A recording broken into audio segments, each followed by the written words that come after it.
अस्सलाम वालेकुम, welcome to my YouTube channel. आज हम बात करेंगे दुनिया के सबसे अजीम और सबसे बड़े आर्मी जनरल नेपोलियन बोनापार्ट के बारे में। उन्होंने ज़िंदगी के अंदर कितनी जंगें लड़ी, कितनी जंगों के अंदर उन्हें शिकस्त हुई और कितनी जंगों में वो कामयाबी हासिल की। इसके अलावा उनकी सबसे कुछ बड़ी और इम्पोर्टेंट जो जंगें हैं उनके बारे में बात करेंगे। नेपोलियन बोनापार्ट ने जिंदगी में कितनी जंगें लड़ी सही तौर पर मौरखी नहीं जानते। किसी ने 70, किसी ने 60, किसी ने 50 कहा है और विकिपीडिया के मुताबिक नेपोलियन बोनापार्ट 70 मरतबा मैदान जंग में उतरा और तकरीबन 6 से 7 बार उन्हें शिकस्त हुई। अब हम नेपोलियन बोनापार्ट की चंद मशहूर जंगों के बारे में बात करेंगे। इटली की फतूहात 1996 था 1997। नेपोलियन बोनापार्ट जिंदगी के इब्तदाई जंगों में भरपूर फतूहात समेटता हुआ वापस आया। इटली का मैदान जंग ही था जहां इसने कहीं बड़ी और मुसल्लह फौज को धूल जटाई। इटली में दाखिल होते वक्त इसकी फौज इतालवी फौज के मुकाबले में कहीं कमजोर थी। असला था न अददी बरतरी, लेकिन इस जनरल ने इसमें कामयाबी हासिल की। आला तरीन जंगी अमली के बगैर नामुमकिन था, वरना इतालवी फौज ने भी कमाल की सबबंदी कर रखी थी। नेपोलियन ने इन्हें जवाबी कार्रवाई के लिए चंद घंटे भी दे देता तो इतालवी फौज इस पर इसका सफाया कर देती।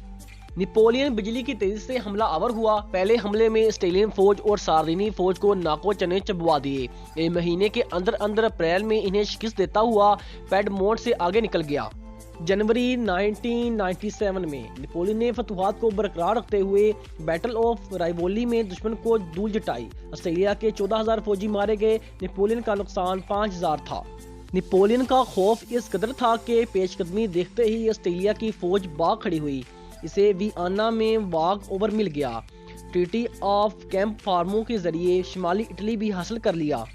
इस अजीम फतह के बाद फ्रांस में इसका इस्तकबाल कौमी हीरो और जंगी हिकमत अमली के लासानी माहर की हैसियत से किया गया। ऑस्ट्रेलिया की फतह 1805। इटली में फतह के झंडे गाड़ने के बाद एक और अजीम फतह नेपोलियन के दिमाग में थी। ऑस्ट्रिया का वजूद ही इसके दिल में कांटे की मांग चुभ रहा था। 2 दिसंबर 1805 को इसने ऑस्ट्रिया सल्तनत का नामो निशान मिटाने की खातिर एक मखसूस जंगी अमली के तहत सरहदी शहर ऑस्ट्रिया के करीब अपनी फौजों को वापस बुला लिया। वो ये तासुर देना चाहता था कि नेपोलियन वापस जा चुका है, अब अंदर आ जाओ, यहाँ तैयारी की जरूरत बाकी नहीं रही, ये सरहदें महफूज हो गई हैं। यूं वो रूसी ज़ारा अलेक्जेंडर अव्वल और रोमी सल्तनत के शहंशाह फ्रांसिस अव्वल को जाल में फंसाना चाहता था, जिसके फौरन बाद नेपोलियन ने इसकी सप्लाई लाइन काट दी। कुंभक की बंदिश और खाने पीने के सामान खत्म होने से दुश्मन के तकरीबन 26,000 फौजी मारे गए या हिरासत में ले लिए गए। 3 शहंशाहों की इस जंग में रोम सल्तनत का इत्तेहाद पारा पारा हो गया। अगली मंजिल बरतानिया को नीचा दुकाने की थी। रूस में शिकस्त 1812। इटली में कामयाबी के बाद दुनिया को फतह करने का भूत नेपोलियन के सर पर सवार हो गया। वो खुद को दुनिया की उभरती हुई सुपर ताकतों पर भी अपना सिक्का जमाने का ख्वाब देखने लगा। रूस भी इसमें शामिल था। चनाचा 1812 को वो दिन भी आ गया जब नेपोलियन फतह रूस के मिशन पर रवाना हुआ। 24 जून 1812 के मुतदल मौसम में इसकी फौजें दरियाए निमान को अबूर कर चुकी थीं।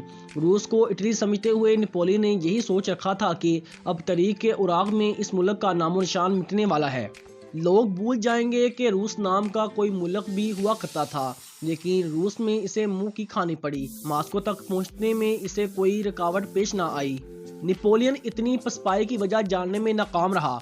रूस की ये जंगी चाल नेपोलियन को महंगी पड़ी। रूसी फौज ने कमाल होशियारी के साथ मास्को शहर की इमारत और खाने पीने की तमाम एशिया को आग लगा दी थी। जली हुई खंडर बनी बदबूदार इमारत की राख में कहीं कहीं राख में चिंगारी पाकी थी। मुतदल मौसम में भी शिद्दत पैदा होने लगी। सूरज कहीं छुप गया, आसमान से बर्फ गिरने लगी। दुश्मन की फौज गायब थी। एशिया खुर्दोनोश की शदीद कमी थी। लड़ता तो किससे, खाता तो क्या। नाकाम लौटने का क्या अज़म वापसी हमले से भी ज्यादा खतरनाक साबित हो सकती थी। बर्फबारी से सड़कें बंद होने लगी। खून जमा देने वाली सर्दी से निपटने का सामान कम हो गया। नेपोलियन की फौज मौत का नवाला बनने लगी। रूसी फौज ने भी जान ना छोड़ी और भागती नेपोलियन फौज पर हमला आवर हो गई। 6 लाख फौज के साथ नेपोलियन ने दरियाए निमान के पार पेशकदमी की थी। नस्ब से भी कम जिंदा बचे। वो सब्सक्राइब कर दीजिएगा। मिलते हैं नेक्स्ट वीडियो में। अपना ख्याल रखिएगा। अल्लाह हाफिज़।